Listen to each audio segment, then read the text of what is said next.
Selamat berjumpa kembali, saudara-saudara yang terkasih, di kanal Forum 195, di season ke-9, episode ke-11, di serial video Trilogi Kristus dan Peninggalannya, bagian ketiga, yang berjudul Menelusuri DNA Yesus Kristus.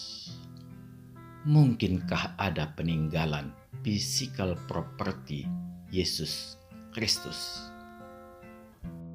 Saudara-saudara yang dikasihi Tuhan, segala puji bagi Allah. Tuhan Yesus Kristus tidak pernah menikah, apalagi memiliki anak. Memang itulah tindakan yang diperlihatkan Tuhan Yesus Kristus. Karena urusan kawin-mawin, harta, dan pangkat hanyalah kebutuhan manusia biasa di muka bumi ini sejak Adam sampai sekarang, kecuali Yesus Kristus. Jadi, itu bukan kebutuhan Tuhan. Yang pasti, Dia memiliki tujuan ke dunia ini untuk menyelamatkan seluruh alam semesta. Tuhan datang untuk memberdayakan manusia. Tuhan ingin manusia memaksimalkan apa yang sudah diberi Tuhan pada manusia sebagai bentuk pertanggungjawaban manusia. Sudah menjadi realita. Yesus Kristus memenangkan kehidupan di dunia ini di dalam segala hal, dan Dia tetap teguh menjalankan perintah Bapanya dengan memilih mati bagi seluruh umat manusia. Mati menebus dosa saya dan saudara semua. Saudara-saudara yang terkasih, demikian juga dengan upaya mengkloning Yesus Kristus.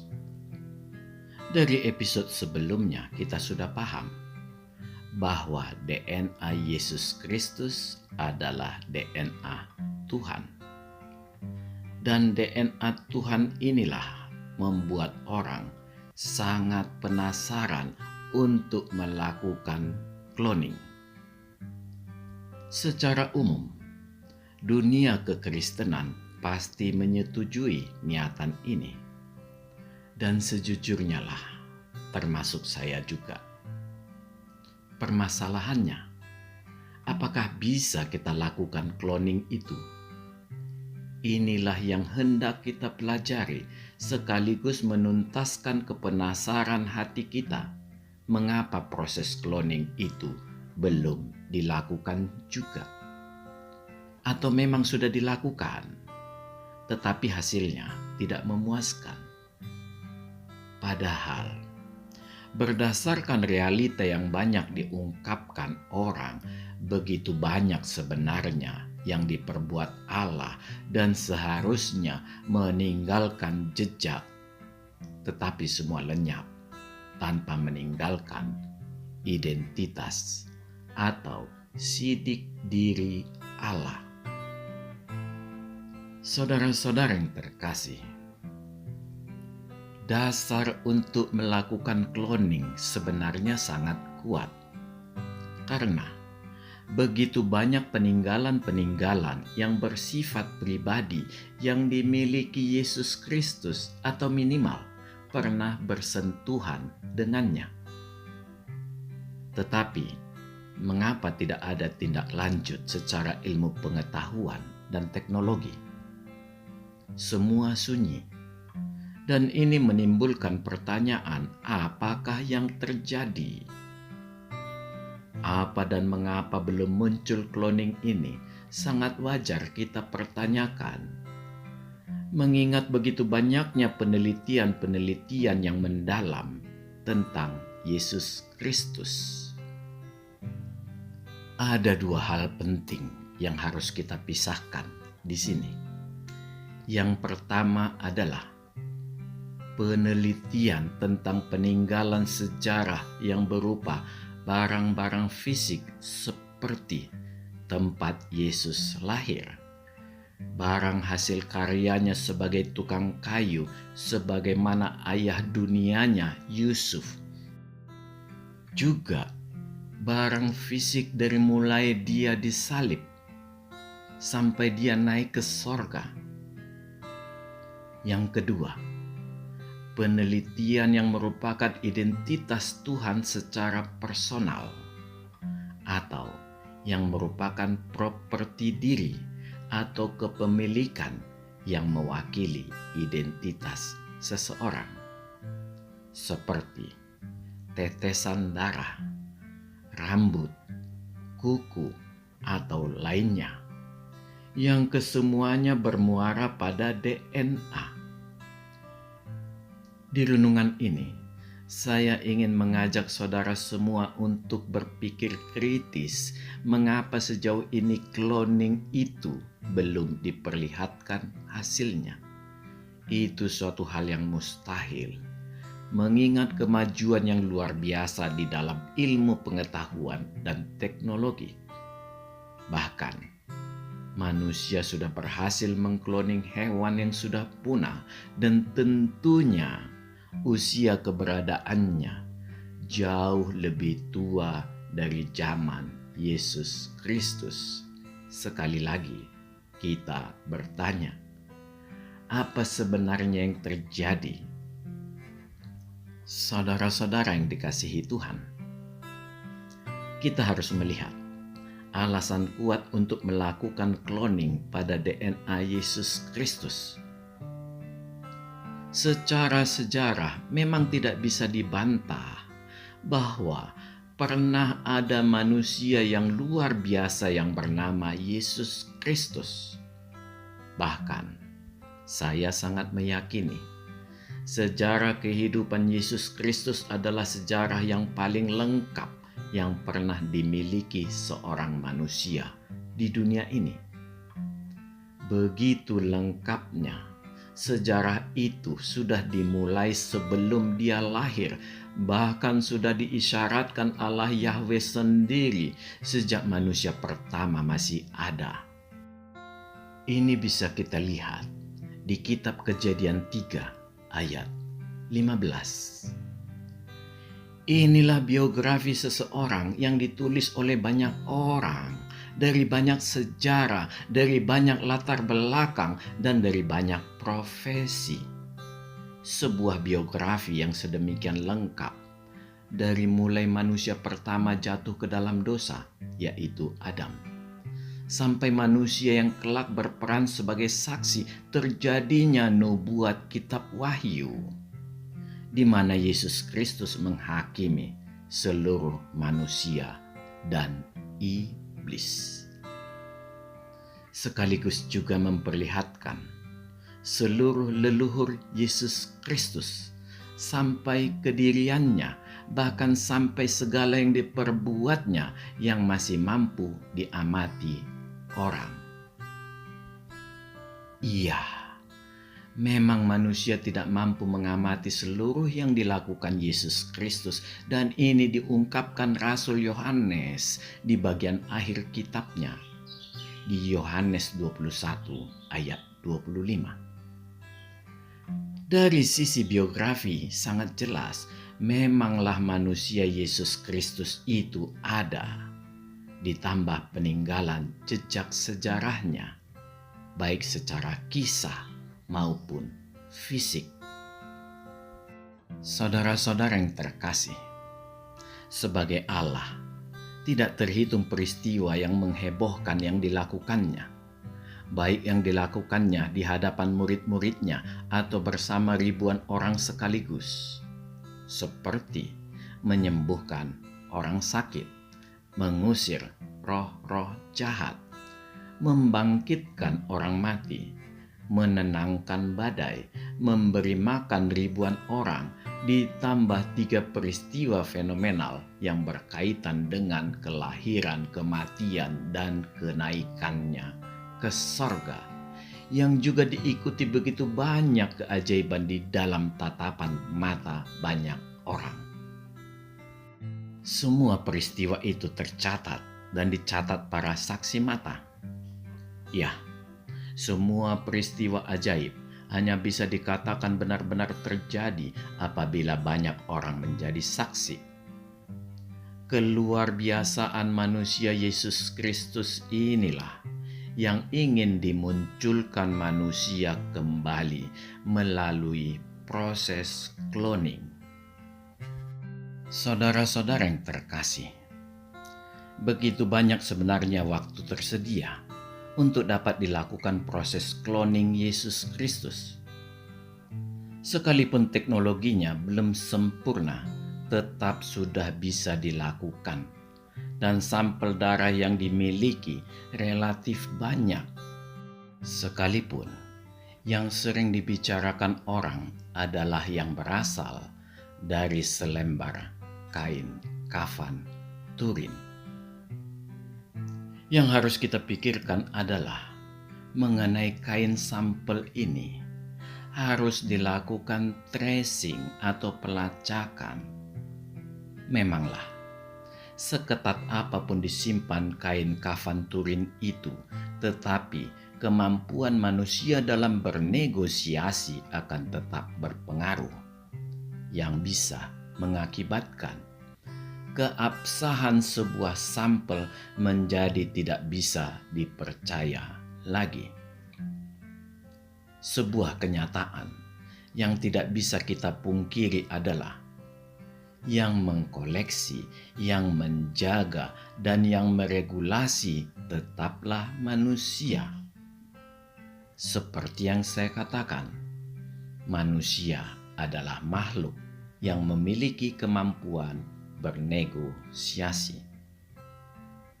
Bila kita melihat kesempatan dari sebuah peristiwa, memang banyak jalan yang bahkan sebelum masuk ke museum juga tetap ada kemungkinan bahwa sampel yang disebut darah Yesus Kristus itu sudah korup atau dalam tanda kutip sudah rusak atau salah sebelum sampai ke tangan para saintis. Pertanyaannya tetap sama. Mengapa belum muncul cloning Yesus Kristus? Kalau sudah ada, mengapa belum diekspos? Saudara-saudara yang terkasih, kita tidak mengetahui bagaimana perjalanan cambuk dan tombak tentara Romawi yang mendera dan menusuk tubuh Yesus sebelum lepas dari tangan mereka sebagai pemegang aset kaisar. Yang pasti, cambuk dan tombak tersebut sudah bolak-balik dicuci oleh prajurit bersangkutan sebelum cambuk dan tombak tersebut melanjutkan perjalanan sejarahnya lagi dan kemudian berakhir di museum. Hal yang sama bisa kita bayangkan akan terjadi juga pada mahkota duri sampai terakhirnya masuk ke museum juga. Sekalipun ketiga aksesoris peristiwa salib ini dikabarkan memiliki keajaiban masing-masing dan diperebutkan tokoh dunia, saya tidak tertarik akan hal tersebut. Saya hanya berpikir, seperti apa perjalanan barang-barang tersebut. Dan sudah pasti, memiliki perjalanan yang panjang dan melalui banyak perpindahan tangan. Sebagaimana kain kafan Turin, yang bahkan sempat terbakar di selang waktu ditemukan tahun 1300-an sebelum masuk ke museum 1500 tahun setelah peristiwa salib. Apa pesan saya di sini? keotentikan. Perjalanan yang dialami setiap objek sudah terlalu banyak dan sudah penuh dengan distorsi pada sampel. Itu pun bila sampel adalah barang yang sama dengan yang dikenakan Yesus Kristus. Sekalipun diberi keajaiban sifat golongan darah AB positif yang luar biasa, tetaplah saya harus mengatakan, itu bukan cara Tuhan untuk mengenalkan dirinya. Saudara-saudara yang dikasihi Tuhan, harus saya katakan di awal bahwa Allah mampu menjaga miliknya, termasuk yang paling tidak terpikirkan manusia sekalipun. Semua hal kecil itu tetap tidak akan diabaikan Tuhan. Artinya, kita tidak akan pernah menemukan jejak Tuhan di dunia ini berupa sidik diri Yesus Kristus melalui properti langsung yang merupakan bagian tubuh Tuhan Yesus Kristus. Sekalipun sangat besar keinginan saya agar Yesus Kristus bisa dikloning, tetaplah di dalam kebeningan hati saya sadar bahwa Tuhan memiliki cara untuk menjaga kekudusan dirinya. Sekalipun yang harus dijaga Tuhan di dalam kekudusan itu adalah barang peninggalannya yang pernah dipakai atau merupakan hasil karya tangan Tuhan sendiri, yang mungkin nanti pada suatu waktu bisa menjadi barang permainan orang. Sebagai contoh, melalui proses cloning. Saudara-saudara yang terkasih, kita sampai pada sebuah realita. Memanglah, kita tidak akan pernah menemukan jejak Tuhan di dunia ini berupa sidik diri Yesus Kristus. Kedirian Yesus Kristus 100% adalah genetika sorga yang tidak akan bisa kita sidik. Artinya, tidak akan kita peroleh dari semua barang yang dia tinggalkan atau pernah dia kenakan. Itu hal yang sangat sederhana bagi Tuhan. Artinya, barang peninggalannya tetap ada, tetapi identitas ilahi selalu bersifat ilahi. Dan kita hanya bisa melihat dengan mata ilahi kita juga. Karena tubuh Yesus Kristus 100% ilahi sorgawi, maka kita juga tidak akan pernah dapat menemukan sidik dirinya di setiap barang yang ditinggalkan Tuhan. Dengan demikian, kita menjadi paham bahwa kita tidak akan pernah menemukan DNA Yesus Kristus. Inilah arti yang mendalam dari maksud Tuhan. Kita memang dimintanya untuk dikenali secara kemanusiaan Yesus Kristus, agar dengan melakukan itu kita bisa melihat bahwa Dia adalah Allah. Inilah contoh hidup dari seorang manusia yang benar-benar sempurna. Inilah bentuk kasih Allah yang luar biasa dalam mengajari anak-anaknya untuk mengenali Allah. Saudara-saudara yang terkasih, dari dua barang peninggalan Allah Yahweh yang berikut ini bisa kita melihat betapa sulit dan misterinya untuk memperoleh jejak Allah melalui dua loh batu, hukum Taurat dan tabut perjanjian. Bila kita melihat proses pemberian 10 perintah Allah itu terjadi pada dua kali peristiwa. Peristiwa yang pertama adalah Allah menulis langsung dengan jarinya pada dua loh batu, dan ini dihancurkan Musa dalam kemarahannya yang luar biasa melihat bangsa Israel membuat anak lembu dari emas sebagai pengganti Allah. Peristiwa yang kedua adalah Musa menulis ulang kembali yang juga dibuat pada 2 loh batu. Artinya, jejak perbuatan jari Allah itu sudah hilang. Kita juga bisa melihat perjalanan tabut perjanjian Allah yang begitu dahsyat. Bahkan dianggap sebagai sebuah senjata pamungkas yang full nuklir. Alkitab hanya mencatat, terakhir tertulis keberadaan tabut perjanjian adalah di Bait Suci Salomo yang telah direnovasi Raja Yosia dan hilang ketika Bait Allah dihancurkan Raja Babel di awal abad ke-6, tepatnya berkisar tahun 586 sebelum Masehi. Sampai kemudian ditelusuri para ahli dan memunculkan banyak teori yang diantaranya tabut perjanjian sudah diselamatkan kalangan kesatria Templar dan disimpan di biara kuno di Ethiopia atau di India. Perjalanan panjang yang sebenarnya dialami tabut perjanjian ini tidak akan pernah bisa kita ketahui sampai Rasul Yohanes mengungkapkan dan memastikan keberadaannya melalui kitab Wahyu 11 ayat 19, yaitu di sorga.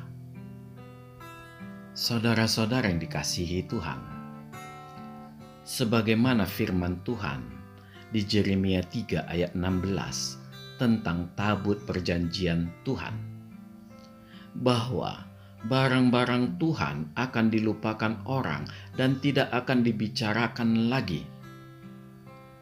Ini terjadi di rentang waktu yang lama, memang terlupakan. Di zaman modern baru dicari.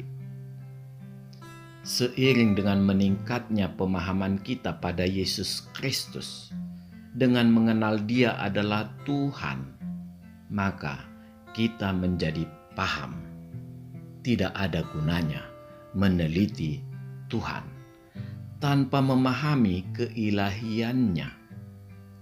Inilah kuncinya.